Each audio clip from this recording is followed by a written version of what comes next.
It all started when I began questioning the choices that led me here. My predictable life fell apart after discovering my partner's betrayal, and suddenly, everything spiraled out of control. Seeking an escape, I accepted an offer to stay on a private Pacific island, hoping it would be a refuge. I had no idea how much this getaway would change things. Stepping off the plane into the warm, salty air, I felt a brief escape from reality. The island was exclusive, luxurious, and surreal, nothing like I'd ever experienced. It felt like a dream, but I couldn't shake the feeling that I didn't truly belong. I needed this break, but I knew it wouldn't last. Sitting on the patio of an opulent villa overlooking the breathtaking but sweltering landscape, I felt out of place. This wasn't just any island. It was a private retreat for the ultra-wealthy. I never imagined I'd be here, lounging in the sun with a glass of whiskey in hand. Tony, a large man in spotless white attire, was always nearby, adjusting the parasol or sending Lisa to refill my glass without me asking. He knew my preferences and would send someone to apply sunblock when needed. Below, I could hear the kids playing in the pool, with Natalie's voice occasionally rising above the noise. The sun deck was larger than any house I'd ever lived in. Tony stood at his usual spot, ready to assist with anything while also keeping an eye on the kids. I waved to let him know I didn't need anything, and he nodded, informing me that Natalie was on her way up. Just Natalie? Tony nodded. Yes, Mr. Collins, he replied, trying to drop the formalities as I had asked. I'd been encouraging the staff to be less formal when we were alone, but old habits die hard. I didn't want my kids growing up thinking they were different from anyone else. I reminded Tony that they deserved respect, and he nodded, though still addressing me as Sir. As Natalie appeared, Tony discreetly moved halfway down the stairs, watching the pool without intruding. As she approached, I marveled at her beauty, wondering how long this could last. Natalie, around 34, had a figure that showed no signs of having 3 children, effortlessly wearing a tiny bikini. How's my lover boy recovered from playing with the kids? Natalie teased,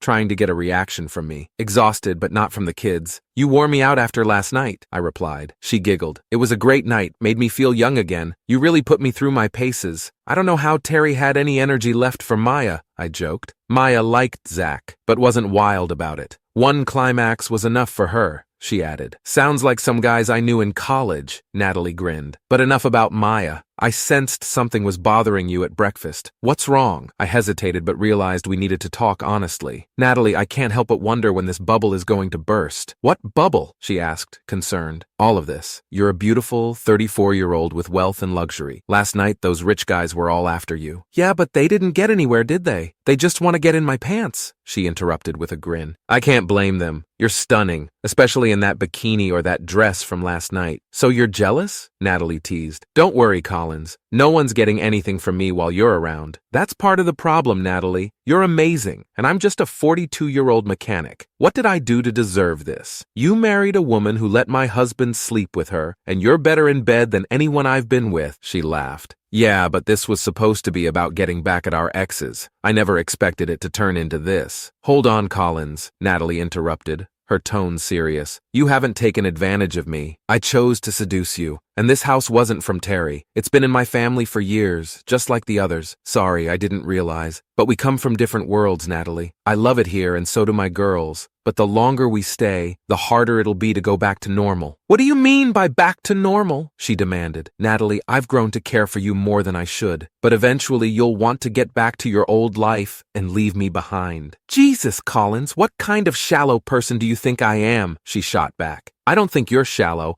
and I'd punch anyone who says otherwise, I assured her. She laughed. That was funny. Terry can't take a punch, can he? One punch and he was out. He deserved it for his insults at the airport, I replied. He only spoke the truth. Truth as he saw it. You made him think we came here for revenge when we agreed it was all for show. We never planned to sleep together. Really? I had my own plans, I confessed. Look, Collins, when I first approached you, I saw something in you that reminded me of my father. A good man who put others first. You cared more about your daughters than your own anger, and that impressed me, Natalie explained. It was all about protecting them, I said, remembering the day she walked into that cafe, turning every head. She sat down across from me, asking for privacy to discuss something personal and unpleasant. The guys, having finished their meals, politely left the table as Natalie requested, though they gave me curious looks, and a few even winked. I shrugged, thinking someone might know what was happening. I was wrong. Mr. Collins, we haven't met, but I'm Natalie Morrison. I believe you've met my husband a few times, she said. I had met him, one of the big shots at the company where my wife, Maya, worked. smirked. I never liked the guy. He seemed too full of himself. Yes, I've seen him at some company events, I replied, feeling uneasy. I'm here to give you some unfortunate news. I wanted to tell you before it becomes public. Your wife and my husband have been having an affair, she said. I don't believe you, I responded, shocked. Maya loved our kids, our home, and me. Or so she always said, but the thought nagged at me, and I couldn't completely dismiss it. I'm sorry, Mr. Collins, but it's true, Natalie said, placing a manila envelope on the table. There are photos in here, but I warn you, some are disturbing. With reluctance, I peeked inside the envelope. The first image I saw was of a very unclothed Maya with another man, definitely not me. My shock and anger must have shown on my face. I wanted you to know before tomorrow, when it will be all over the media. Terry is well known and I'm filing for divorce. You might want to shield your children from the news tomorrow, she advised. I likely thanked her, though I don't remember exactly what I said. The man I came with is my lawyer, Marcus Patel. He's good,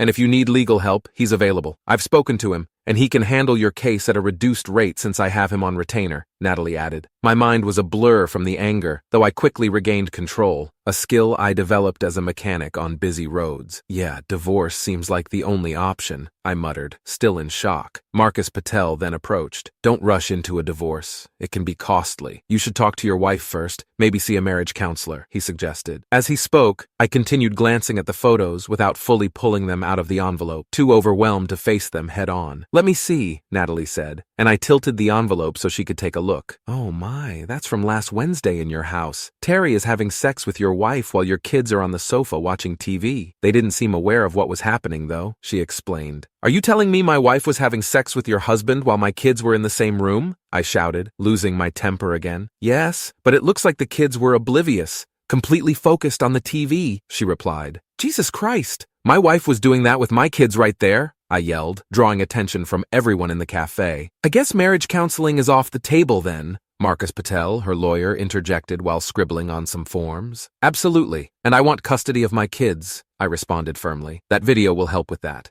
It's clear evidence of child endangerment, and the courts will look kindly on it, Marcus said. Sign here, and we can start the process. Do it. I want my girls away from her influence as soon as possible, but I'm worried about how this divorce will affect them, I admitted. Marcus suggested getting a social worker involved to suspend Maya's parental rights temporarily, but Natalie cautioned against involving social services, saying it might make things more complicated and harder to control. Marcus asked if he could call me Collins, and I agreed. He then suggested I avoid going home that night to keep my temper in check and give them time to prepare. I agreed, planning to tell Maya I had car trouble to delay my return. Marcus assured me that Natalie was handling Terry and that the divorce papers would be served the next morning. He advised me to pick up my daughters and have them stay with my brother for a few days to keep them away from the situation. I agreed, bitterly recalling that my brother had kept the girls during our last family holiday. Marcus assured me that everything was in place to confront Maya without the children around. He warned me that if Maya resisted, they would use the video evidence to push for social services to take the kids away permanently. I was shocked when Marcus confirmed that the courts could take such drastic action, but he explained that family courts prioritize the protection of children above all else. I signed the necessary papers, determined not to let Maya take my daughters from me. Natalie, who had been looking at a picture of my girls, sympathized, mentioning her own 3 children and the impact Terry's affair had on them. We talked about how people don't consider the consequences of their actions on their children when they have affairs. Natalie reassured me that she understood what I was going through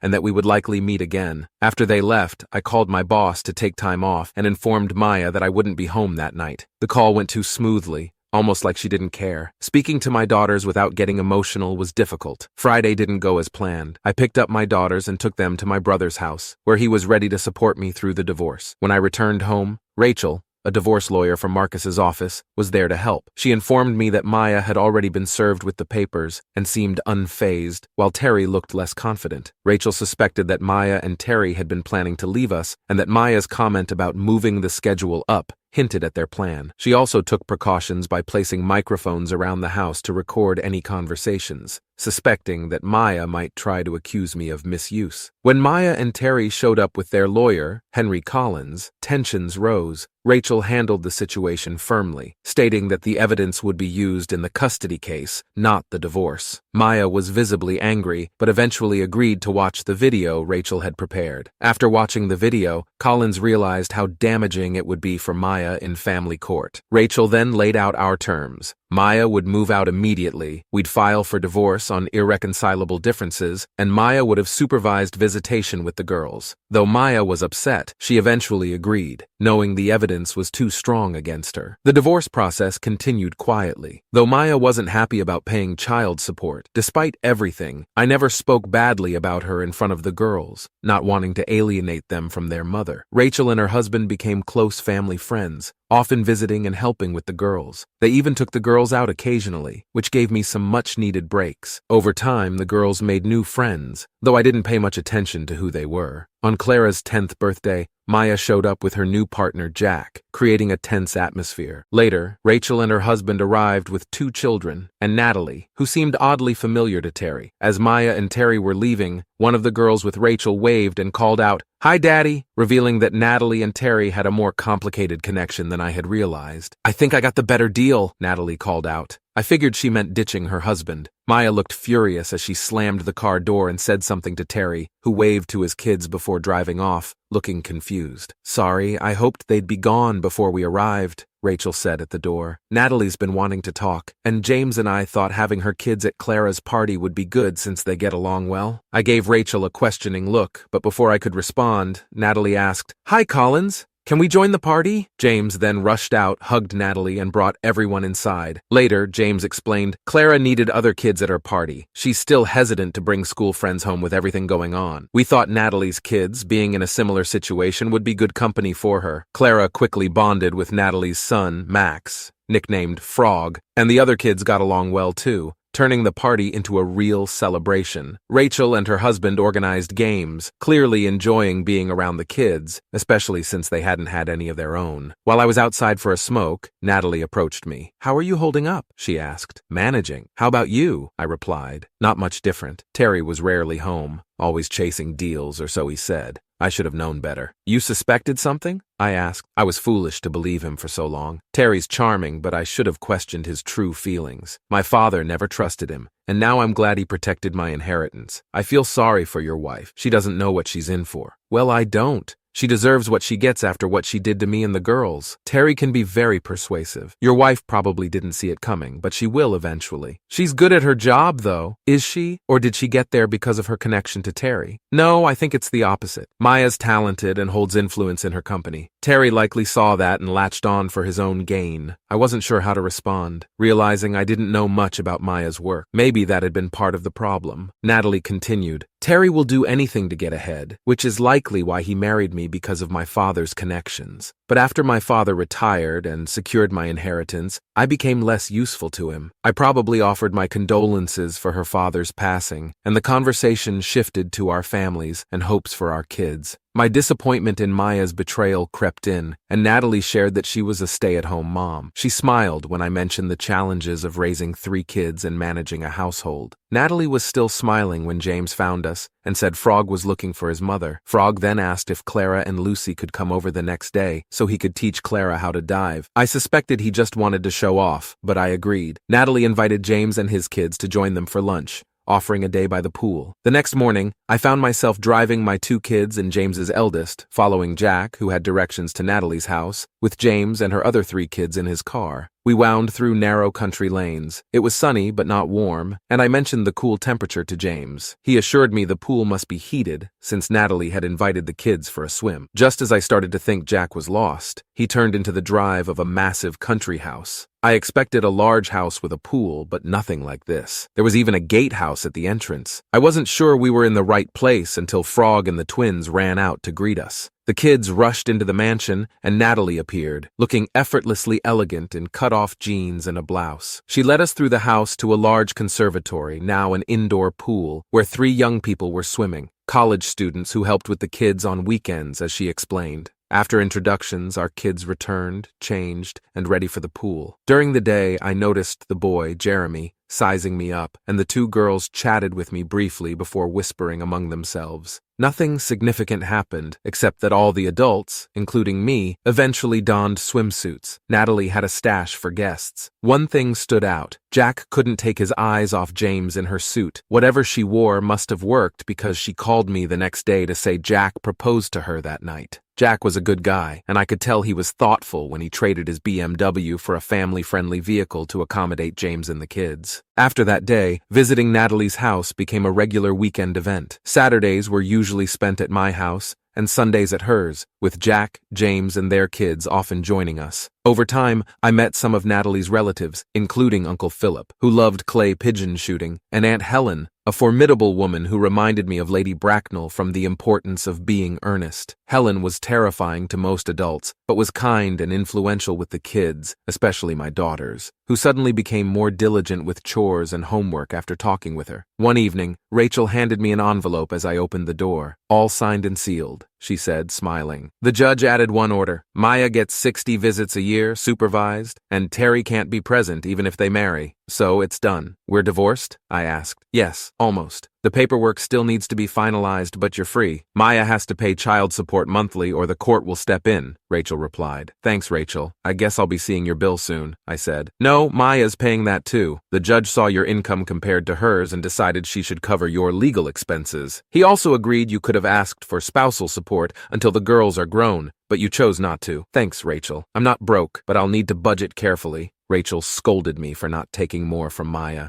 "Your pride got in the way of common sense. Maya would have taken you for everything," she said. "Maybe, but I'm not like Maya. I don't cheat, and I don't use money or kids as weapons. I doubt she'll ever realize what she lost," Rachel remarked. "Maya always wanted a big fish with money. I'm content in my little pond, and I need to find someone who will be happy to share it with me." "What makes you say that, Collins?" "Oh, just little things like how she envied people with newer cars and bigger houses. Well, she's got her big fish now. I just wonder if her net's strong enough to keep him." Rachel grinned, and I wondered how long Maya and Terry's relationship would last. From what Natalie hinted, Terry had likely cheated before, and there's that saying, once a cheat, always a cheat. The next weekend, James and Jack announced their wedding date. Although they'd only known each other a short time, Jack turned out to be a great husband and father figure to James's kids, who hadn't seen their real dad in years. A week later, Natalie asked James about honeymoon plans. "Honeymoon with the kids? Who'd watch them?" James replied. Natalie suggested they stay at her villa in Fiji. She even invited me and my girls, offering privacy for James and Jack in the guest house. Soon, the kids overheard and got excited, making it hard to say no despite the potential cost. I later vented to Natalie. "I'm sorry, Collins, I got carried away. I just wanted to give James and Jack something special. Don't worry about the flights. I get a huge discount." "I don't know, Natalie," I started to protest. "Collins, this isn't about pride. Plus, I had an ulterior motive. Frog's become very fond of Clara,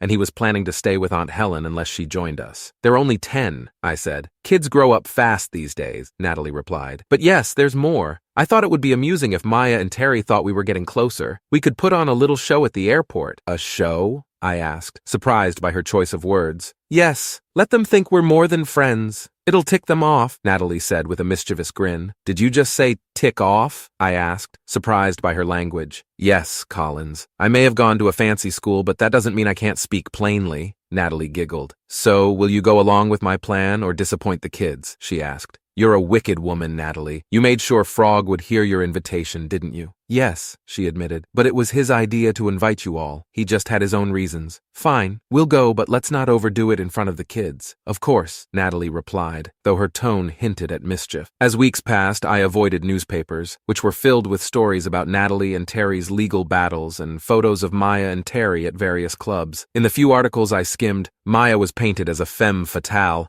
and a homewrecker. Surprisingly, though Natalie and I were occasionally mentioned, there were no salacious hints about us, which I expected but didn't see. Maya began visiting the kids for an hour or so a few evenings a week, with Terry dropping her off. Conveniently, press photographers seemed to know exactly when she'd be there. Given how she posed for the cameras, I suspected she was tipping them off herself. From the start, I insisted someone else supervise Maya's visits, ensuring she was never alone with the kids. My feelings towards her were still antagonistic, and I knew it showed when we were in the same room. Rachel helped a few times, but then introduced Tara, a young secretary from her office who took over for a small fee. Tara's presence proved useful. Maya seemed to think she was just a local teenager and didn't realize Tara was reporting back to me. Tara informed me that Maya was asking the kids about our visits to Natalie's house and the relationship between Natalie and me. Lucy had simply told her, "We go because Frog is Clara's boyfriend and Jeremy teaches us to swim," which confused Maya even more since she didn't know who Jeremy was. As time passed, Maya hinted to the kids that she'd be away for a few weeks in the summer. Tara mentioned Lucy almost let slip about our holiday plans, but Clara quickly changed the subject to James's wedding. One evening, Tara said, "Collins, I know I'm here to upset your wife, sorry, ex-wife, but I also know you want the girls to have a reasonable relationship with her. As reasonable as possible under the circumstances." I agreed. Tara then expressed concern that Clara might be harboring even more resentment towards Maya than I realized. She suggested I consider counseling for Clara. "Thank you, Tara. I hadn't noticed," I admitted. "Maybe I'm too caught up in my own pain. I thought the girls were handling the breakup well. They are, mostly, but Clara seems to blame her mother entirely, which is understandable. But she'll need to forgive her at some point." Taking her advice, I arranged for both Clara and Lucy to see a counselor during school lunch hours. A week later, the counselor called me in for a discussion. "Both kids have handled the recent chaos at home quite well, Mr. Collins. You're somewhat right about Clara's resentment towards her mother, but I'm confident she'll eventually forgive her, even if she won't forget what happened, or what she believes could have happened if you hadn't intervened. I just wanted the girls to have a decent relationship with their mother. I think they need her in the long run," I replied. "You hope they wouldn't blame her for the breakup?"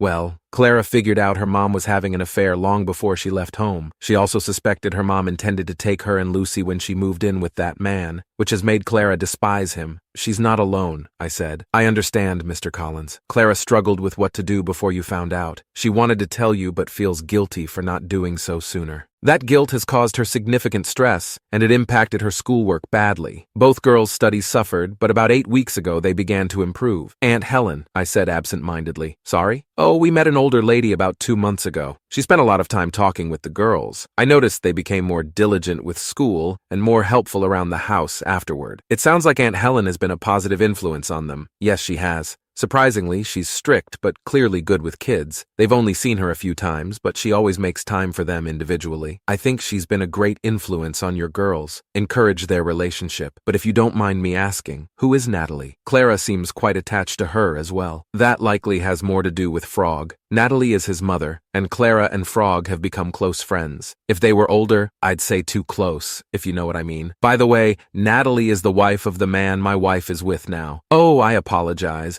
Lady Natalie Morrison, of course. I didn't realize your wife's new partner was Terry Morrison." "Yes, she's with him now," I confirmed. "Yeah, I'm sure you've read about it in the papers like everyone else." "Well, Mr. Collins, Clara is more disappointed in her mother than anything. She's attached to you and feels guilty for not sharing her suspicions sooner. She's also grown close to Lady Natalie and her son and probably blames her mother for breaking up that family too. However, she still loves her mother, and I believe she'll forgive her with time. Lucy doesn't seem to have any major issues. She loves her mother and misses her, but she's enjoying the extra time with you. She thinks you're more fun and likes helping you in the kitchen." "Yeah, she's great in the kitchen." "Well, I'll continue seeing them every few weeks during the school year. Unless something changes, I don't think you need to worry in the long run. Just give them time to adjust and keep encouraging their mother's visits." That Sunday, Aunt Helen was at Natalie's house again, and as usual, she spent some time with both of my daughters. I didn't pay much attention since Uncle Philip had taken me outside to teach me how to shoot clays. I'd never handled a weapon before, and I doubt I hit more than one before Frog called us for lunch. Uncle Philip thought Frog was a silly name for a young man and refused to use it. I agreed, but didn't think it was my place to interfere at that time. Uncle Philip was the only person who called Dominic by any other name. After lunch, as I was heading upstairs to change into my swimming trunks, I heard, "Mr. Collins, I'd like a private word with you, please, young man. Join me in the library for a cup of tea." Aunt Helen's voice boomed from the library as I approached the stairs. I looked at Natalie, who was in the hall, but she seemed as puzzled as I was about what Aunt Helen wanted to discuss. I must have looked nervous as Natalie altered her path to arrive at the library door with me. "I have some matters to discuss with Collins in private, Natalie. Please ensure we're not disturbed,"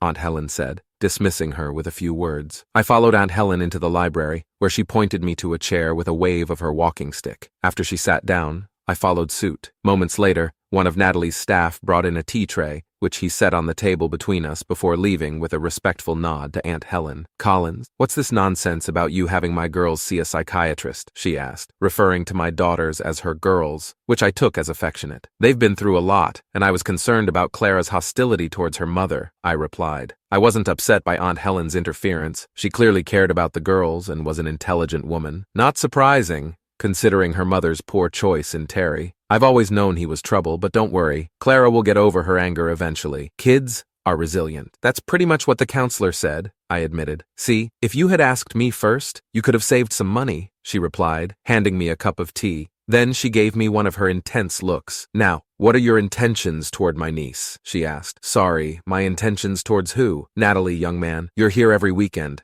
I want to know your intentions. She's already made one big mistake, and I don't want her making another. Helen, I bring the kids over so they can play with Natalie's children. They've all become great friends, especially Clara and Dominic. And that's the only reason you visit every Sunday? Yes, of course. Both of our kids have lost a parent, and Natalie thought they could support each other. She brings her kids to my house on Saturdays, and I bring mine here on Sundays. Helen smiled knowingly. She's becoming more like her mother, she murmured. Sorry? I asked, confused. Oh, nothing important. Now, about this trip to the villa. Natalie's concerned about whether you can afford the airfare. It's a concern, but I think I can manage. Collins, you and your family have been good for Natalie. She's not as tough as she seems. If you need help with the airfare, just ask. I'm wealthy, love Natalie's children, and yours have captured my heart too. I don't want them missing out over money. Thank you, Helen, but I'll manage. We'll get by. I wasn't sure if I was annoyed by her offer, but since she cared more about the girls than me, I let it go. We chatted about how well the children were getting along, and then she suggested I return to enjoy the afternoon with them. All the while, Helen had a knowing smile, one she seemed to reserve just for me. What was that about? Natalie asked quietly when I returned to the pool. I have no idea. I think Aunt Helen just wanted to talk about my kids, I replied, avoiding mentioning our conversation about Natalie. The week before James and Jack's wedding,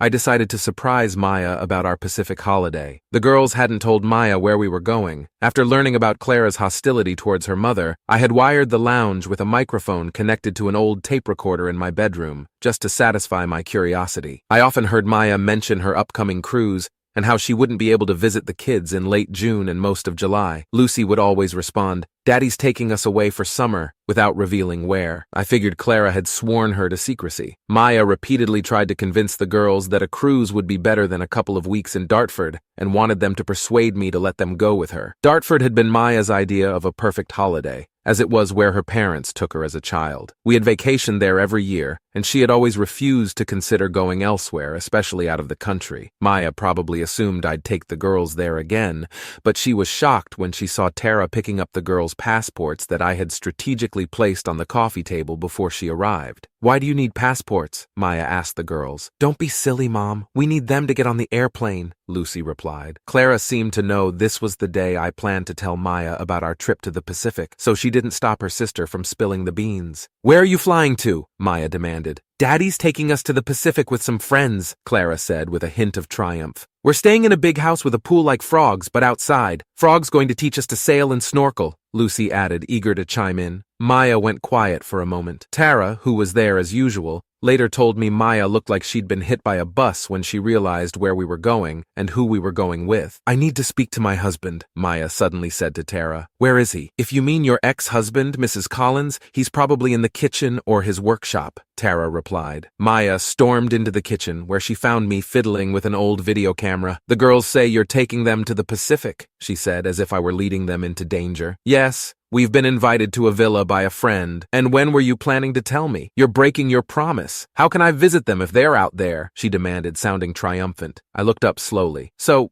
what was your plan, Maya? Were you going to hop off your luxury cruise a few times a week to visit? Or is it just that you can go abroad, but they can't? Or maybe you just don't like the idea of me having a nice trip for once?" "Well, no, but the Pacific. There are sharks out there. I don't want my kids getting hurt." "I promise they won't get eaten by sharks, Maya. They could have come with me on the cruise. It's safer. They could if you weren't going with that idiot. He's more dangerous than any shark. But even if he wasn't going, the girls would still prefer to go with their friends." "What friends? Frog's kids?" "Lucy and Clara are like siblings with them now." "Don't look so surprised, Maya. They have a lot in common. They've all had a parent walk out on them." "I didn't walk out. You threw me out, remember? I just beat you to it, Maya. Don't pretend you weren't planning to leave me and take the kids. Well before I knew you were seeing that guy, you were going to take my kids from me, and don't deny it." I was getting annoyed. Maya must have sensed it and backed down. "When are you going?" she asked. "Sunday morning. We're all meeting at the airport. Are you coming to see them off? I know Frog's dad is coming to see his kids off." I loved seeing Maya's expression. She didn't know what to say. James, who later watched the video I secretly recorded, noticed it too. That evening, while James was getting ready for her wedding in Natalie's mansion, I showed her the tape. She watched as she delayed her entrance just enough to make Jack worry. It's rare for Maya to be at a loss for words. I grinned. "I wonder what she'll think of," James began, then paused and changed the subject. "Think of what?" I asked. "I know my sister," she said thoughtfully. "Natalie's planning to make Terry think there's something going on between you two. I wonder what Maya will think. Probably nothing. Natalie and me? That's not happening. Maya might be clueless, but not that clueless," I said dismissively. James raised an eyebrow. "What's so far-fetched about you and Natalie? Or even just a fling?" I sighed. "James, Natalie's upper class. Just because our kids play together doesn't mean she's interested in me romantically." James shook her head, frustrated. "What's wrong with you?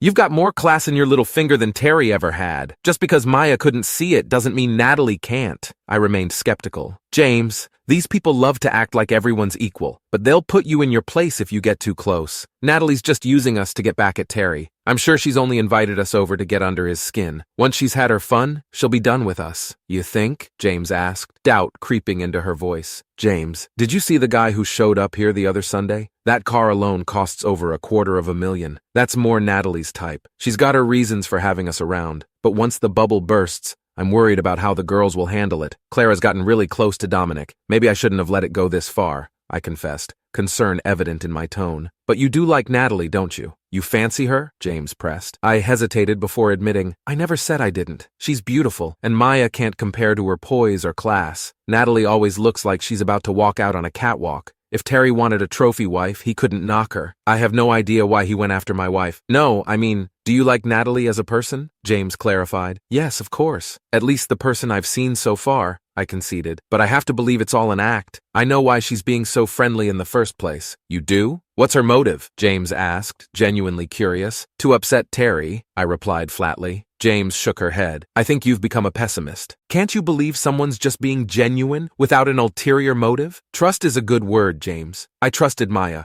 Remember? I married her, and after 10 years and 2 kids, she left me for that idiot and tried to take my daughters. That teaches you not to trust anyone's intentions," I said, bitterness creeping into my voice. James softened. "You're not the only one who's been let down by someone they loved." I looked at her, knowing her own history. "Come on, James. You knew your husband was into pills and booze before you married him. Everyone warned you he'd end up dependent or dead from an overdose, and now all he cares about is his next fix. I thought I could change him," James said defensively. "I'm not criticizing you for marrying him. We all make mistakes. I thought Maya would never change, but she did. Maybe I was just a stepping stone until she found someone richer. That's why I'm going to be more skeptical from now on. Don't you remember what Dad always said? If it looks too good to be true, it probably isn't." Their conversation was interrupted by a knock on the door. "Can I come in?" Natalie's voice called from outside. "Yes, of course," James replied, standing up. Natalie peeked in with a grin. "James, are you ready? Poor Jack's getting worried you've changed your mind." The wedding went smoothly with a small gathering. Besides us and the kids, only a few of Jack's co-workers and their spouses and one cousin James and I were still in touch with attended. The rest of the invited relatives didn't show. Natalie's Uncle Philip and Lady Helen, whom I'd never heard referred to by her title before, were also there. Aunt Helen, waiting at the bottom of the staircase, asked James to remove her fake pearls and gave her a diamond necklace, brooch, and bracelet worth nearly $100,000. James was stunned, but the jewelry perfectly complemented her dress. I'd never seen my sister look so beautiful. After the ceremony, I took James's youngest kids home with me, while Rachel took the older 2. James and Jack spent their wedding night at a hotel, and when we all met early the next morning at James's house, Jack looked exhausted, and James was all smiles. We had to be at the airport by 9:30. Checking in for the flight was chaotic since 6 of the kids had never flown before and were extremely excited. Natalie's 3 kids, used to the routine, helped guide the others. I was surprised to see Jeremy and the 2 girls with Natalie's group, but didn't question it. They had been joining Natalie and her kids on these summer trips for years. They were good at keeping the kids occupied while we waited for our flight. "Jeremy," whispered to Natalie, "the lovers have arrived."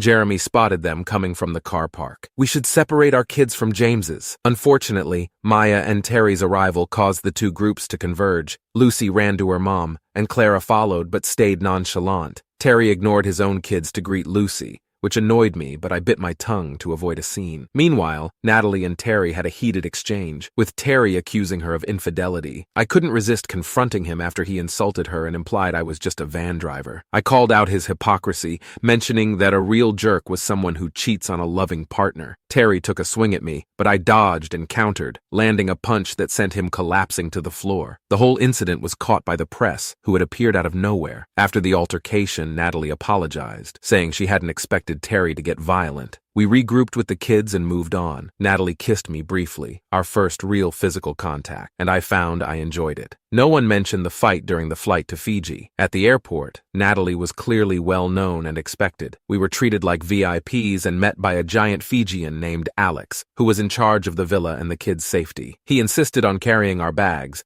reminding me that this was his job. As we made our way to the villa, I noticed the staff unloading our luggage from another boat and carrying it up the path. A brief interruption occurred when Claire, one of the staff, ran to greet Jeremy with a hug, revealing they were a couple. Alex explained that they had been together for years and that Jeremy and his sister planned to join the villa staff after finishing their studies. They intended to teach water sports and eventually marry. Alex grabbed a couple of suitcases and headed up the path to the villa. I realized that everyone except Jeremy and Claire, who were preoccupied, had already gone ahead. I followed Alex, taking a glance back at the lovebirds on the jetty. The path led to a long staircase, and halfway up, I reached a large paved area with an impressive pool. I saw Alex ahead, climbing another set of steps leading to a massive patio in front of the villa. The place was enormous, with multiple wings on different levels that seemed to snake around the hillside. Later, I learned that the villa, though privately built, was meant to function like a hotel when the family wasn't there, renting out the wings to cover costs. Several smaller villas, which Natalie called summer houses, were scattered around the property. James and Jack were placed in one of these, giving them some privacy. The children were shown to their own suites by the staff. Each suite had several rooms and a private balcony or patio. The villa was not just impressive, it was incredible, like something out of a movie set. By the time I entered the villa, everyone had disappeared, and Alex showed me to my suite. He pointed out that Natalie's suite was next to mine, but I didn't think much of it at the time. It wasn't until the next day, when I discovered all the children were in a different wing, that I began to see some significance in the room arrangements. Jeremy was staying in the staff villa, and I assumed he and Claire were together since they were inseparable whenever she was off duty. After a quick shower, I went to find my daughters. I found them, along with James's kids, getting a tour of the house from Frog and his sisters. I had to remind them it was late, and eventually they agreed to go to bed,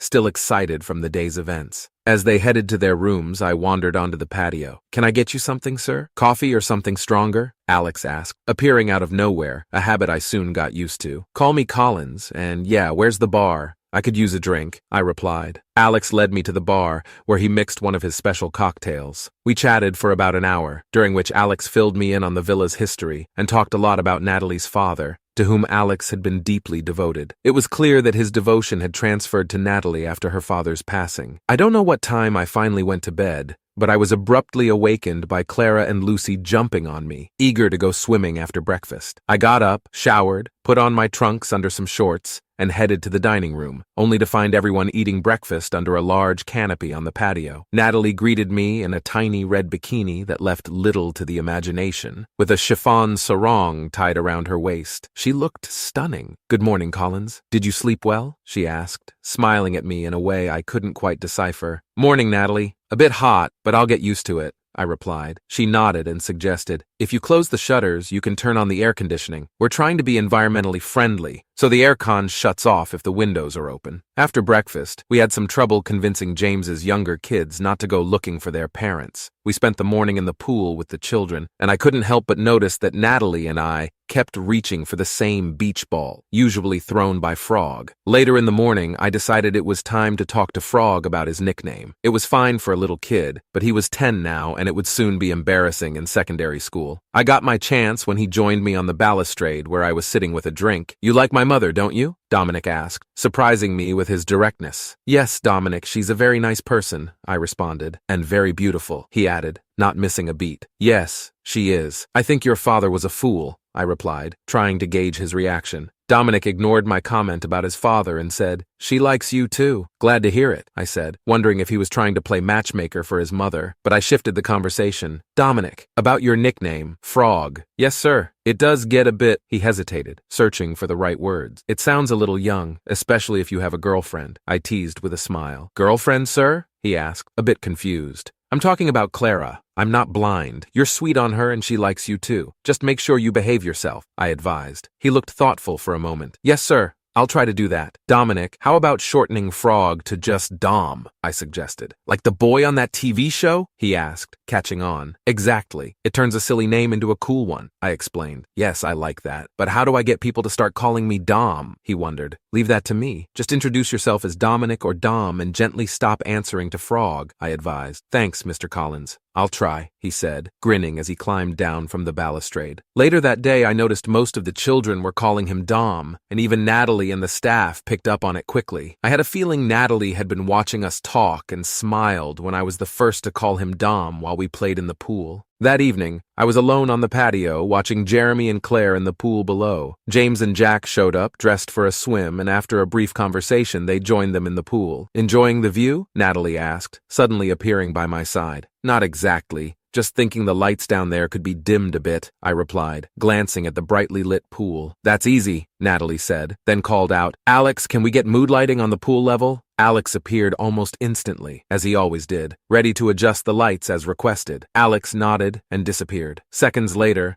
most of the pool lights dimmed, leaving just enough light for safety and visibility. Natalie explained the pool had sensors to alert if anything stayed still at the bottom too long. Natalie then took me on a tour of the property. Somewhere along the way, she took my arm. "This is my summer house," she said, leading me to the smallest one. "My father gave it to me when I was a teenager. I never let anyone else use it." Inside, the place was cozy, filled with personal items like stuffed toys and family photos. "I come here when I need to get away," Natalie added. I couldn't help but think she probably used it to recover from her husband's betrayal, though I didn't say it out loud. We wandered through the bungalow, though it wasn't exactly small, except by comparison to the main villa. We ended up in the bedroom, which featured a massive round bed. I'd never seen one outside of movies. Natalie led me out to a private patio with a sea view. "How do you like this?" she asked, revealing a hidden jacuzzi. "Fancy," I commented. "Everything here is," she replied. "Don't let it bother you. It's a bit overwhelming, honestly," I admitted. "Is that why you haven't—" she began. But then she kissed me. Before I knew it, I was holding her, and we were kissing like teenagers. Time seemed to blur until we finally pulled apart, gasping for air. "Want a drink?" Natalie asked as she walked back inside. "Sure," I said, still processing what had just happened. Natalie's supposedly private retreat had a bar stocked with my favorite whiskey. She poured us drinks,